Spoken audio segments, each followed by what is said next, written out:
What is going on, you guys? Welcome to the Racy Podcast. This is your host, Cristopher Zamora. Welcome to the show. So today, guys, I want to speak to you about The Strangers Chapter 1 movie. This is going to be somewhat of a review, but it's just mostly just my thoughts of what I thought about the film. The film has actually gotten 44% on Rotten Tomatoes. That's the audience score. But for the critic score, they gave it a 22% out of 100. And I gotta agree, man. I gotta agree that this is probably one of the worst movies of the year by far, man. This movie wasn't good. It wasn't good, man. I was expecting more. This is supposed to be a prequel, right? Or remake. But mostly, I think it is a prequel. We didn't really get any information about the strangers. The three strangers that come out on this movie, we didn't know anything more about them than we already know from the very first movie. I don't know why. What was the point of making this movie? It was basically like almost a copy and paste of the original one, the one that came out in 2008. It is so disappointing. There were just like minor differences, but like the overall story and like the things that happen, like the overall major things that happen in the story, they're basically the same thing. They're basically the same thing for the 2008 one. Why was this movie made? Well, like the couple, the two people in this movie, was supposedly they had a 5-year anniversary, right? And they were just coming into this town somewhere in Oregon. That's what it said. And well, basically, the car actually got messed up. Somebody messed with it, and like the residents in the diner, someone told them that they could just stay in this place for one night only. I was like, okay, all right, that's fine. That's fine, because in the original movie, it was actually the guy, the one that came out on that movie. That was I think his granddad's house or his father's house, supposedly, that they stayed on. So that was like one major difference between those two. And this one, chapter 1, there was a house that they never seen, and they were in uncharted territory. So maybe that was a good idea, right? Just to make it a little bit different. But nothing else major change on this movie. There's like some minor things, like the guy, the main guy of this movie, he had issues with his asthma, and that's why he had an inhaler with him at all times. That was the reason why he actually came back into the town where his car was to get his inhaler, because the girl actually forgot about it. That's reasonable, okay? I'll give them that. That's reasonable that you probably in real life you actually do forget about your inhaler or something that you left on your car. That has happened to me before, so I'll give them that. But like the interactions between like the strangers and the two main people, nothing major. Nothing major. And like the only difference is, on this movie they added like sound effects when the strangers actually came out. But like in the first movie, man, not adding sound effects, it just made it more scarier. And this one, it just ruined it. I don't know why, man. It just ruined this movie. And also, like, just seeing the strangers most of the time, it just took the scariness away from the movie.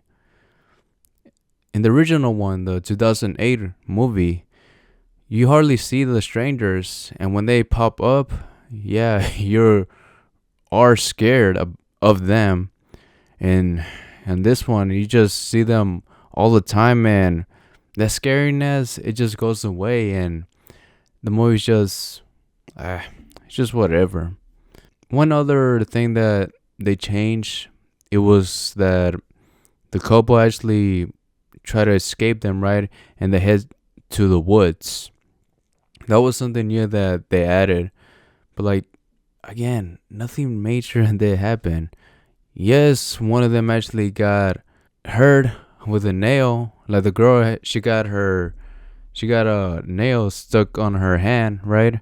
And there was one part, man, one part where the guy, he had the shotgun, right? He got it from the little shed that was actually there. He was going to kill one of the strangers, but now, since one of the strangers left, he immediately freaking dropped a gun to go actually comfort the girl.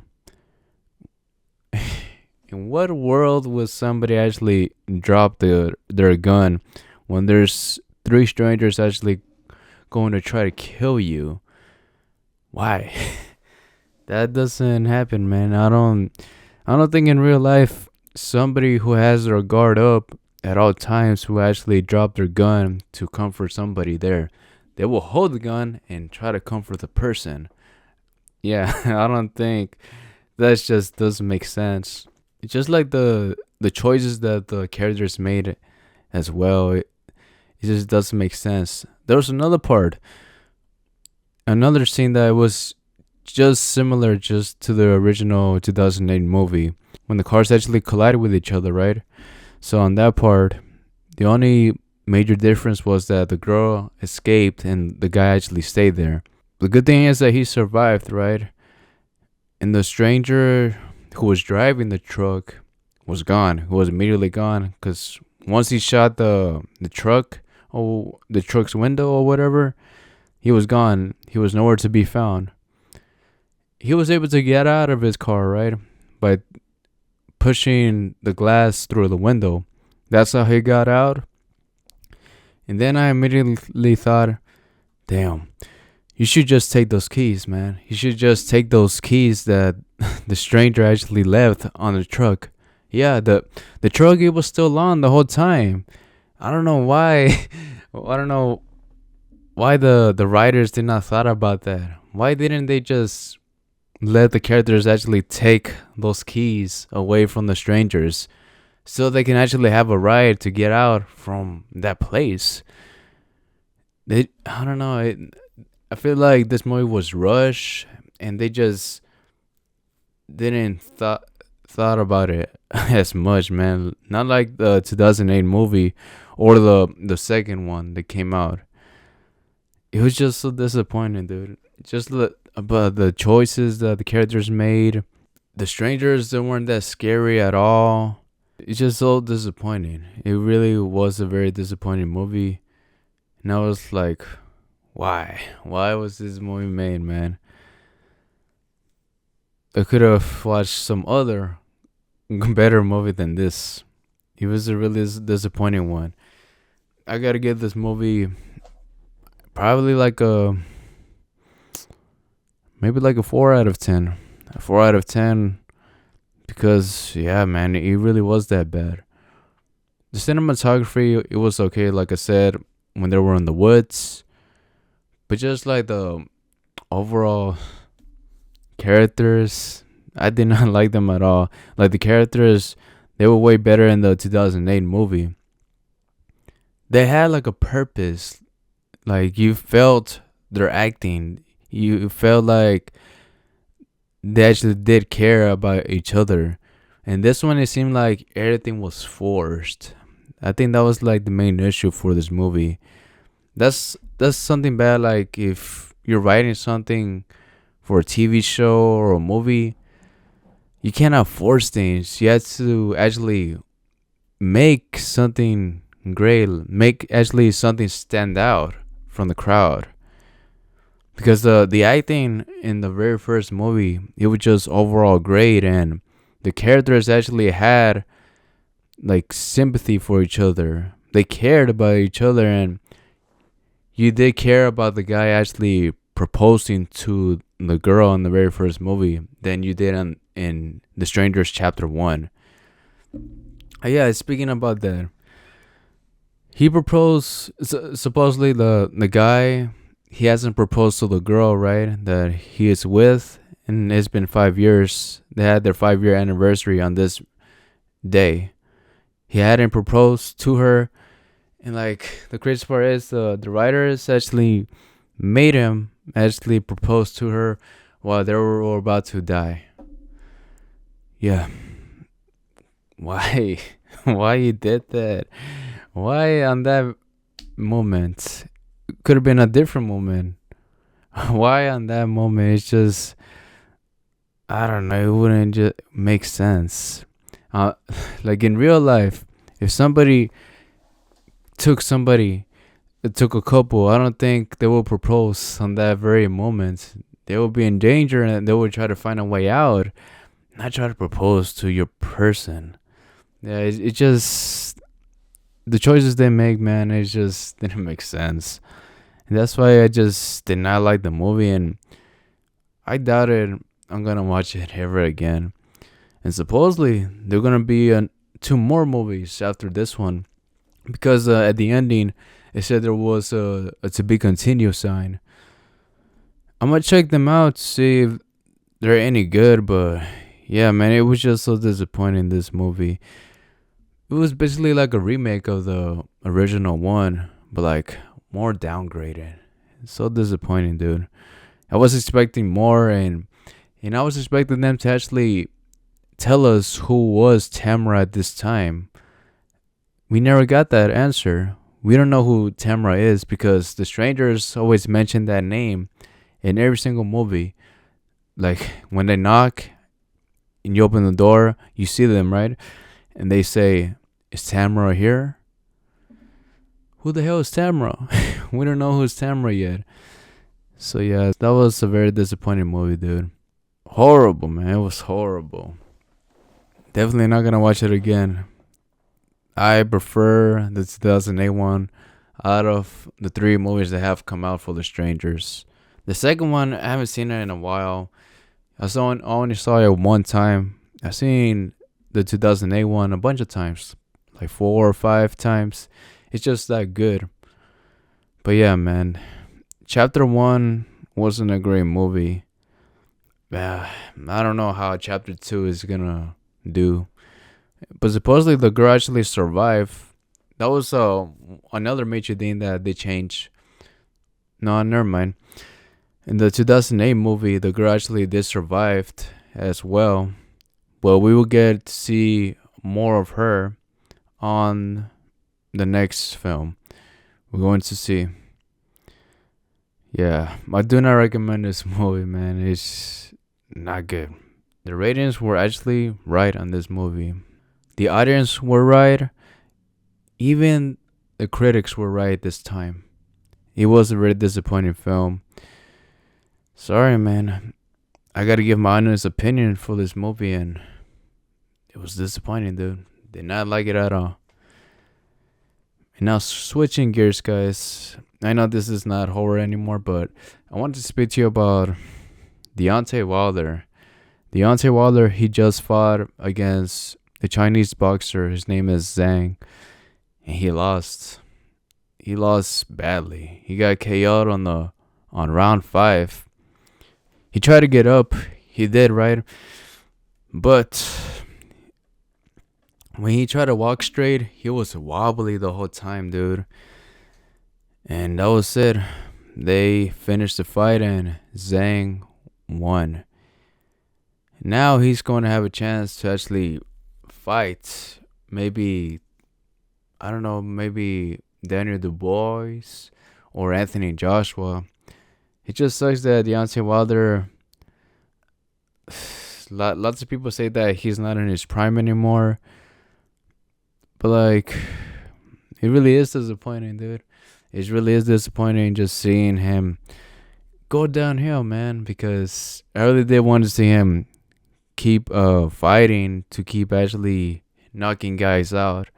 I started watching boxing around 2021, and Deontay Wilder, he was knocking guys out left and right, like in the late 2010s. So I was a little bit late to the party.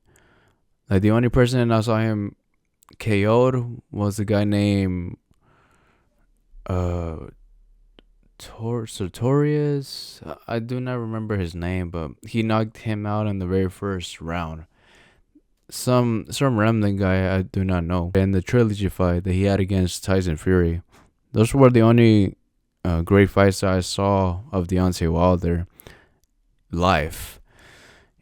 It really does suck, man, because he's going, he's probably going to retire very soon. And there was something that his mom actually told him. I did save it here so I can tell y'all about it. Okay, look, it says right here. This is a tweet from Michael Benson. He said that Deontay Wilder's mother, Deborah Wilder, has urged her son to retire from boxing following his defeat to Zhang. I texted him and said, "Son, we're having a party for you. You gave us the best boxing in the USA when boxing was dead.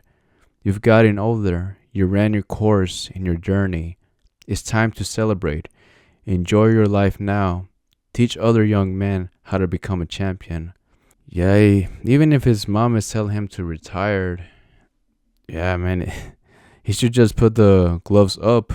This is it, man. This is Deontay Wilder gave it his all. He has a very impressive record, dude. Not many boxers have that kind of record with that KO ratio, man. That's an insane KO ratio. It is time for Deontay Wilder to actually retire, to be honest. Even though that Zhang was older than him, I think Zhang is just starting, man. He's just starting on becoming well known to the public, just like how Wilder was before. But yeah, man, it is Deontay Wilder's time to actually retire. I do believe it, man. This is so insane, man. That I wish I saw him earlier. I wish I did see Deontay Wilder knocking guys out earlier. But yeah, I did started watching boxing again in 2021. I've seen some knockouts that he has had before, and they're pretty gnarly, man. This guy, I think he could be a legend. He could be a legend today in this generation. Going up against like the guys back then, I don't know how he would have done, because mostly he's like a power puncher, not like a very strategic type of fighter. That one punch can change the course of the fight, and that's what actually saved him. That right hand punch, man. That right hand punch was just that great. He has a cement block on his hand, man. And anybody who got hit with that shot, they mostly go down and they stay down. The only person that I saw that survived that shot was Tyson Fury, dude. Tyson Fury just got back up in the last like few seconds that he had left, in the 9th second. He just got back up just like that, dude. Insane. It was an insane moment I saw. But yeah, man, that is it. That's it for Deontay Wilder. He had a great career, dude. I don't know if he should keep on fighting or not. I highly doubt that he will make a comeback. This is it, man. She just got to retire, man. You have all the money in the world, dude. I bet you do. You have all the money in the world to start a business, do something else that is not boxing. Your time is up, dude. And now the last thing I want to speak to you about is about Alexander Usyk. Usyk is going to fight Tyson Fury again. I did mention to you last week about it, but I did not mention to you the date that they're actually going to fight. They're going to fight on December the 21st, just 4 days before Christmas. Hopefully it actually does happen, but hopefully there could be a potential that they actually cancel this fight. Something BS might happen. Something, I feel it, man. I feel like something might actually happen and they're just going to cancel the fight for next year. Yeah, maybe so. But like if Alexander Usyk actually defeats Tyson Fury, he did mention that he is going to go back to Cruiserweight. That's his main class. The Cruiserweight division is his main division that he became a very unstoppable force. And then once he moved to the heavyweight division, he took down the two best guys on there, which were Anthony Joshua. He defeated him twice, and Tyson Fury. He just recently have beaten him. But will he be able to beat him on the second time? To be honest, I do not believe he can. In the second match, I do believe that Tyson Fury is going to come back for a win. And maybe they're going to have a trilogy. We will see, man. We will see how Usyk can actually handle Tyson Fury. Because I feel like Tyson Fury is going to come back for revenge, man. He knows he has lost. I don't think there's not going to be any more showboating like he did on this fight against Usyk. This second fight against Usyk, he's going to take it very serious, man. This time, he's coming for blood. And that's why I do believe that Tyson Fury, he's going to go after him and going to get a win. Maybe by decision, maybe by KO. But either way, I do believe that Tyson Fury is going to win this one. The next big fight against Alexander Usyk. And yeah, guys, that is it for this podcast. Hey, thank you so much for listening. If you guys did made it this far, make sure to actually subscribe to the channel or whichever platform you are listening to it. If you are listening to it on Spotify, Pandora, or any other platform, make sure to actually follow this podcast and also recommend it to a friend or a neighbor that actually likes listening to stuff about horror things, pop culture, or anything combat sports related. Maybe they will enjoy this podcast as much as you do. And yeah, guys, that is it, man. Thank you for always coming back. Or if you are a new listener, thank you for actually listening to this podcast. And again, guys, take care and live to the fullest. Bye.